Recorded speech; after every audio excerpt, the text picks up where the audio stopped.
लाडकी बहीण योजनेअंतर्गत जुलै महिन्याचे पैसे आले नाहीत का? तर लगेच हा फॉर्म भरून द्या। हा फॉर्म भरून जमा करायचा आहे। तुम्हाला 100% योजनेचे पैसे परत चालू होणार आहेत।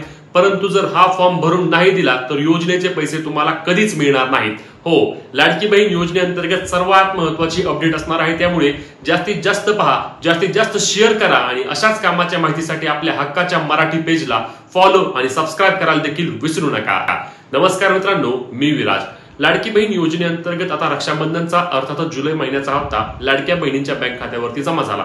यामध्ये जून महिन्यामध्ये ज्यांना पैसे आले नव्हते त्या काही महिलांना पैसे आले, परंतु अनेक महिलांना पैसे मात्र आले नाहीत। आता यामागचं सर्वात मोठं कारण आहे FSC म्हणजेच मल्टिपल इन फॅमिली। एका कुटुंबामध्ये 2 पेक्षा जास्त महिलांनी योजनेचा लाभ घेतला आहे।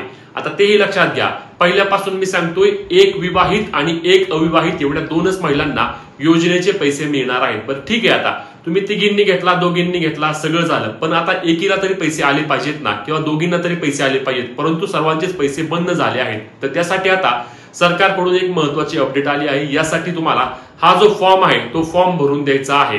आता हा फॉर्म कसला आहे तर हा विनंती अर्ज असणार आहे। हा विनंती अर्ज तुम्हाला कुठे मिळणार आहे तर हा विनंती अर्ज तुम्हाला तुमच्या अंगणवाडी सेविकांकडून घ्यायचा आहे।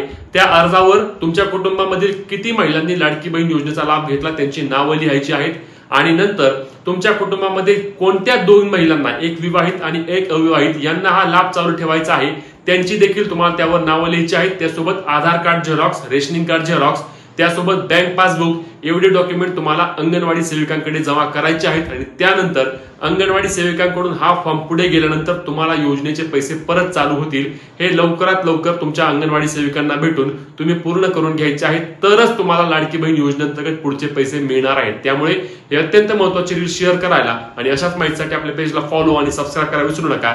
जय महाराष्ट्र।